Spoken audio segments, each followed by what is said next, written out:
Anda kembali di Dua Sisi bersama Wadimor pemirsa. Nah, saya ingin kembali ke Pak Fadlizon.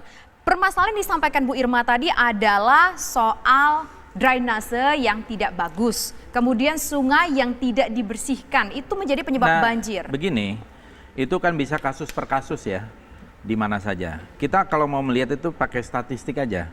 Misalnya curah hujannya berapa, kemudian bagaimana penanganannya, yang tergenang berapa RW-nya, kemudian luas area yang tergenangnya berapa kilometer.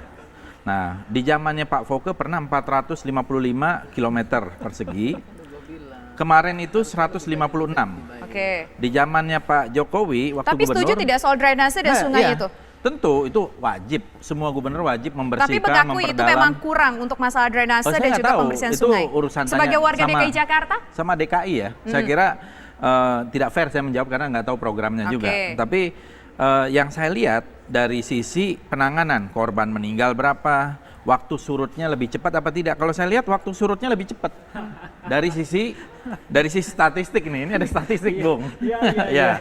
Kayaknya statistiknya perlu direvisi. Nah, ini dimuat nih.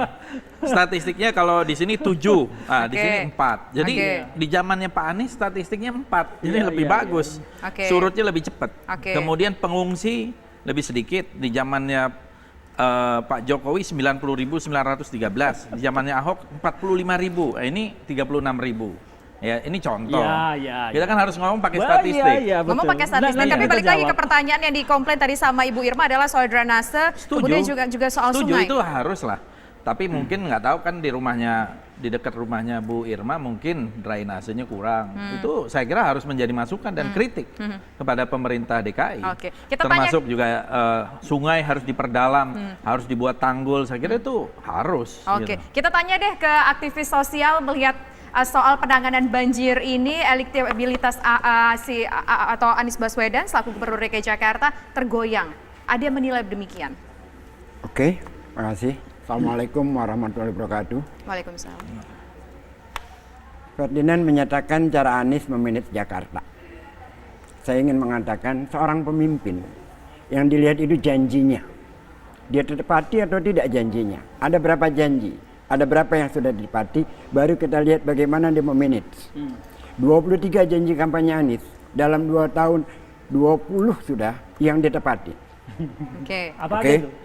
Mau saya sebutin satu-satu. Saya bacain ya. KJP Plus sudah berjalan. Itu kan cuma mainin anggaran. Sebentar, jangan potong pembicaraan. Ini rakyat kita butuh diurus saja. Nanti saya balas lewat fakta Anda repot. Jangan yang cuma bagi-bagi duit itu bukan program. Saya akan katakan. Bicara banjir ini. Ada etika kan? Anda kan bertanya, saya jawab. Banjir, Jakarta Pak, banjir, sehat, Pak. ya. Yang Bicara terkait banjir dengan banjir? aja. Dengan banjir. Yang terkait dari 20 janji yang Dengan terkait dengan banjir. Iya. Ya. Seluruh gedung-gedung di Jakarta diinstruksikan harus menggunakan sumber resapan. Udah jalan Dan berapa? belum? Sudah. Tinggi berapa Jakarta, sumur? pakai buka data saja. Tinggi permukaan tanah Jakarta sudah lebih baik dari sebelumnya. Buka data, datanya ada. Maksudnya permukaan dataran tanah Jakarta naik lagi? Sudah. Waduh. Kok banjirnya makin meluas? Sebentar, Kita dengar makanya. dulu Bu Irma. Jangan main potong, sebentar. Enggak, Jadi potong. diinstruksikan ya bahwa setiap gedung harus memiliki sumber resapan. Itu sudah berjalan. Apa yang lebih baik? Air-air yang laut menggerogoti itu sudah jauh berkurang.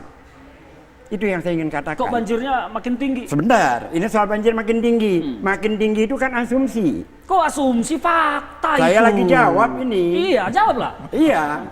Kalau mau diskusi di warung kopi silahkan, saya tidak siap apa untuk itu. faktanya? Faktanya apa untuk membantah asumsi? Banjir 2015 itu 702 RW terkenang.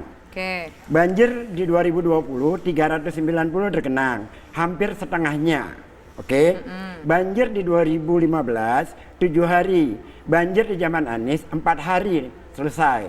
Itu fakta, data. Iya, betul. Bukan persepsi yang kita buat. Betul ya. Itu yang saya bilang tadi itu. Iya, betul. Jadi kalau mau lihat sesuatu kita dengan datanya harus diperbaiki.